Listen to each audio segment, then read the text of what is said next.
क्या supreme court में सिर्फ जजेस की स्ट्रेंथ इंक्रीज करने से नंबर ऑफ केसेस की जो पेंडेंसी है वो कम हो जाएगी?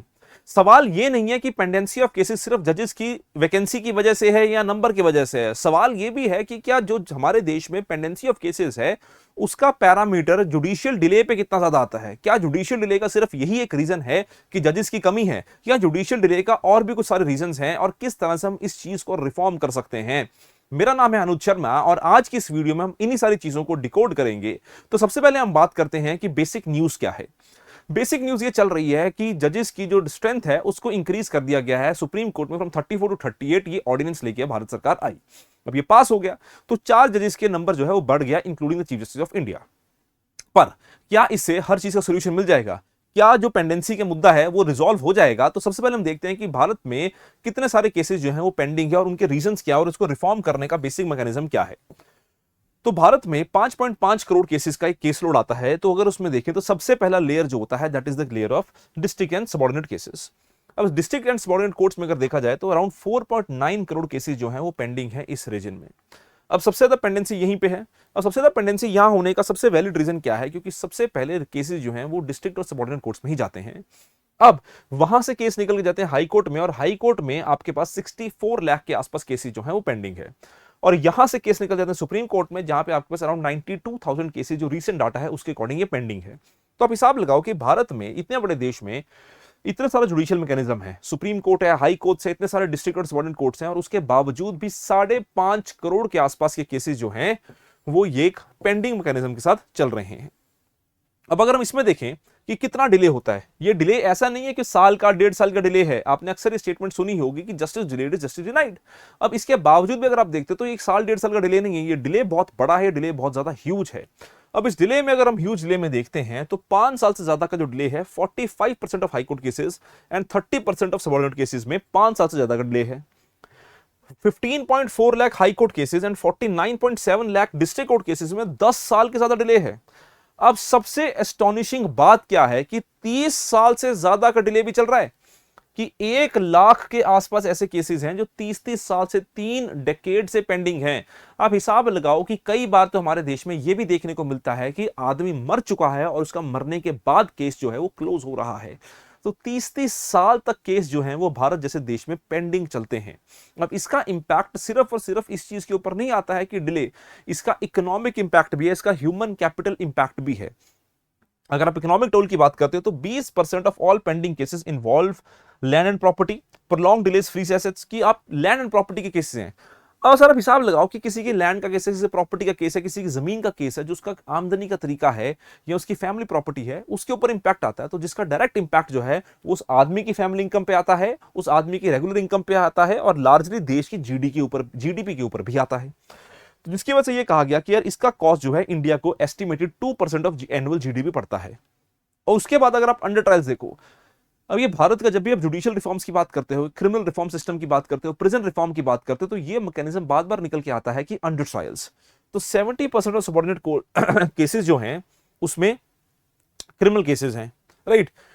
सॉरी, डिले का मतलब क्या है कि जो आदमी अंडर ट्रायल है वो अपनी पोटेंशियल पनिशमेंट से तो मैक्सिमम पनिशमेंट अचीव कर चुका है कि अब किसी आदमी को पकड़ा गया, अब गरीब आदमी है, वो कोई ज्यादा बड़े वकील भी अफोर्ड नहीं कर सकता, वो केस में जेल में है, अंडर ट्रायल है।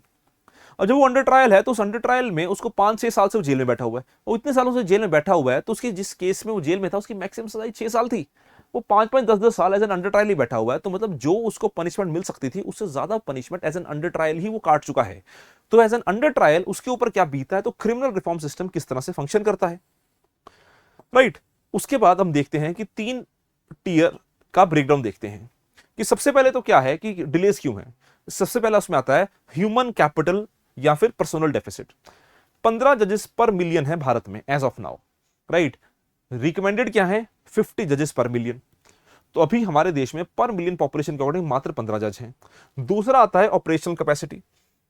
ऑपरेशनल कैपेसिटी मतलब क्या है कि अगर आप चाहते हैं कि कोर्ट्स डिजिटल जाएं, ई कोर्ट्स हो, कोर्ट्स की एक्सेसिबिलिटी ज्यादा हो, कोर्ट्स में अवेयरनेस ज्यादा हो, तो उसके लिए आपको टेक्निकल इंटीग्रेशन की रिक्वायरमेंट है, उसके लिए आपको प्रॉपर लॉजिस्टिकल इंफ्रास्ट्रक्चर की रिक्वायरमेंट है, वो भी मिसिंग है। तीसरा आता है system and friction, procedural inefficiency जिसको बोलते हैं। मतलब क्या है कि अगर आप केस फ्लो देखते हो एडजर्नमेंट्स देखते हो कि तारीख पे तारीख, सनी देओल का जो डायलॉग है, ये इसी चीज की बात हो रही है कि यार आपके सामने वकील साहब आते हैं, वकील बोलते हैं मुझे तारीख चाहिए, जज साहब तारीख दे देते हैं। अब बहुत सारे लोगों ने बोला है कि इसमें पुलिस एडवोकेट जज नेक्सस भी होता है कि किस तरह से जो डिले हैं केसेस में इंक्लूड किए जाते हैं, कि पुलिस वाले भी चार्जशीट फाइल नहीं करते हैं और वकील साहब भी उनको कहते हैं कि सर तारीख ले लेंगे, कोई बात नहीं, आप चार्जशीट मत फाइल करो। तो इससे क्या होता है कि एडमिनिस्ट्रेटिव फैलेसी होती है। अब इसमें जज साहब को भी धोखे में रखा जाता है, जज साहब के साथ भी नाइंसाफी होती है। जज साहब कहते हैं कि कहां है गवाह, कहां है केस, वो कहते सर हमें नेक्स्ट तारीख दे दो। अब जज साहब ये भी नहीं कर सकते कि जबरदस्ती जस्टिस प्रोवाइड करें, जज साहब को भी एविडेंस चाहिए। बहुत सारे केसेस में क्या होता है कि जज साहब डेडलाइन देते हैं कि यार अगर अगली हियरिंग पे ना हुआ तो हम एक्शन लेंगे। अब ये पहले भी किया जा सकता था, क्यों नहीं कर पाते जज साहब? क्योंकि वकील के पास, पुलिस के पास भी एक प्रॉपर नेचुरल जस्टिस का राइट है, तो जज साहब भी इन्फोर्स नहीं कर सकते। इसकी वजह से प्रोसीजरल इनएफिशिएंसी जो है वो हमारे सिस्टम में फिट इन करती है। अब जो रिसेंट में आपको डाटा बता रहा था कि सुप्रीम कोर्ट में स्ट्रेंथ जो है उसको 34 से 38 कर दिया गया। एज ऑफ नाउ तो 34 जजेस हैं, उन 34 में से भी 33 वर्किंग स्ट्रेंथ है, एक वैकेंसी है, अब बढ़ाए जाएंगे। हाई कोर्ट्स में 1122 जजेस की टोटल स्ट्रेंथ है, स्ट्रेंथ कितनी है 792, वैकेंसी कितनी है 330। सबऑर्डिनेट कोर्ट्स में वैकेंसी कितनी है अराउंड 4800। तो आप हिसाब लगाओ कि इतने बड़े देश में जहां ऑलरेडी इतने सारे केसेस में डिले है, उसके बावजूद भी हमारे देश में एज ऑफ नाउ इतने सारे वैकेंसी ऑफ जजेस हैं। क्यों नहीं सरकार जजेस की वैकेंसी को फुलफिल कर रही? क्यों नहीं सरकार फटाफट अपॉइंटमेंट करती so that there is no delay in the functioning of the cases? अब आप हिसाब लगाओ कि सबसे बड़ा इंपैक्ट क्या आता है। सबसे बड़ा इंपैक्ट आता है डिस्ट्रिक्ट जजेस की मिसिंग होने पे, कि 4800 के आसपास वैकेंसीज हैं डिस्ट्रिक्ट कोर्ट्स में। अब एक जज ऑन एन एवरेज 2200 केस सुनेगा, तो एक जज अगर 2200 केस सुन रहा है तो मतलब ऑटोमेटिकली 1 करोड़ के आसपास केस वो सुनेगा साल में। अब वो जजेस मिसिंग है, जिसकी वजह से क्या होता है, बर्डन जो है वो बाकी जजेस के ऊपर जाता है। अब बाकी जजेस अपना केस भी सुन रहे हैं, वो जो मिसिंग जजेस हैं उनका केस भी सुन रहे हैं, जिसकी वजह से केसेस जो हैं वो पाइल अप होते जाते हैं और जस्टिस जो है वो डिनाई होता है और वो डिले होता है, राइट।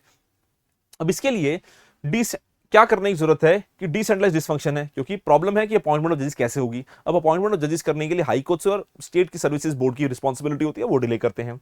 फिर टाइमलाइन वायलेशंस कि किस तरह से आपने इंप्लीमेंट करना है, और फिर साथ ही साथ जो है अगर हम आगे देखें इंफ्रास्ट्रक्चर कॉस्ट की हम बात कर रहे थे कि जजेस are forced to work without stenographical support. अब हिसाब लगाओ जज साहब के साथ पास टीम नहीं है, 14.7% नेशनल शॉर्टफॉल है बेसिक कोर्ट हॉल्स में।